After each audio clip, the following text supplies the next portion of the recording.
got a great question from Ellen today. Ellen asks, when do I know when I should start hardening off my seedlings?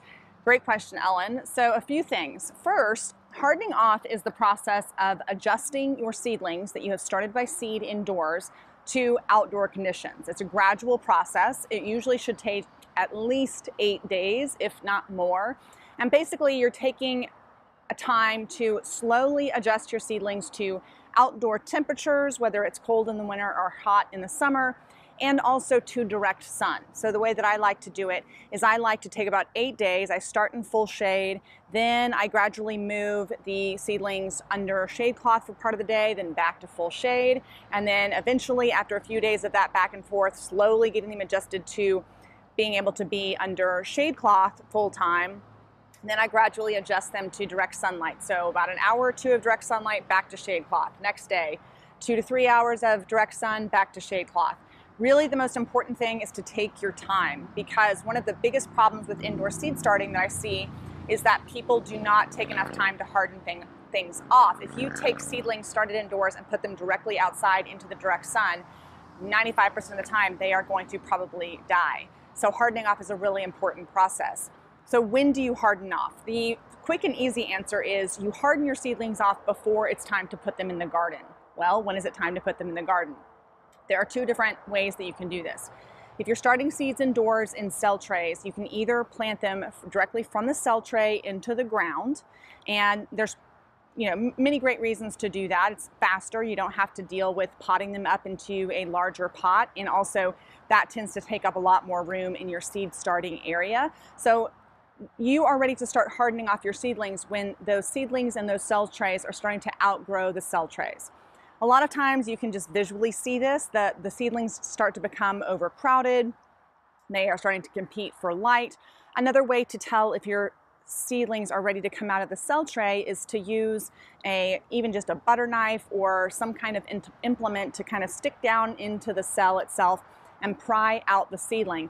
If the root ball of that little seedling stays intact after you take it out of the cell tray, as opposed to crumbling apart, you know that your seedling has developed a strong enough root system that it's ready to go to the next stage.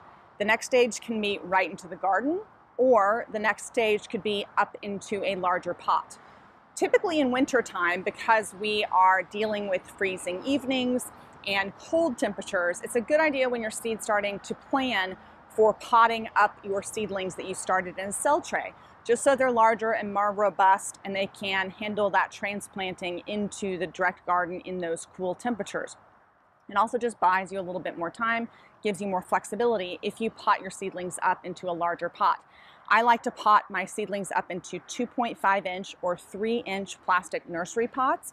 I love them because I can reuse them again and again, and I can easily disinfect them as well if I need to. Now, in the summer season, we're starting seeds indoors for our fall gardens. Often the temperatures are warm and there's not as much of a risk in terms of the ambient temperatures for our seedlings if they go straight from the seed tray into the garden. We are dealing with heat, but we can actually mitigate that a little bit by covering our new transplants in the garden with shade cloth, which makes a really, really big difference. For the majority of my seedlings that I start indoors in summer for my fall garden, I will take them directly from the cell tray into the garden and transplant them that way. If you want to, you can pot them up into another pot, buy yourself a little bit more time, make your seedlings a little bit more robust. Whenever you are ready to take either the seedlings that you have potted up or the seedlings in the cell tray, whenever you are ready to take them into the garden, they've outgrown their cell tray, they're ready to go into the garden out of their pots, you need to start the hardening off process. So it really is more about when those are ready to go in the garden. You want to allot about 8 to 9 days of hardening off before they go into the garden. I hope that clears a little bit up for you. So just to recap, when you are ready to put those plants into the garden, you need to allot about 8 days to harden them off by gradually exposing them to outside temperatures and to direct sunlight. Once they can tolerate 6 hours of direct sunlight, your plants can be transplanted into your garden. So hope that helps. If you have any more questions, you can leave a comment below. You can send me a DM on Instagram, and maybe you'll see your question answered here in the future. Don't forget to subscribe, give a thumbs up if you found this helpful, and leave me a comment down below. Let me know where you're joining from and any additional topics that you're interested in learning more about.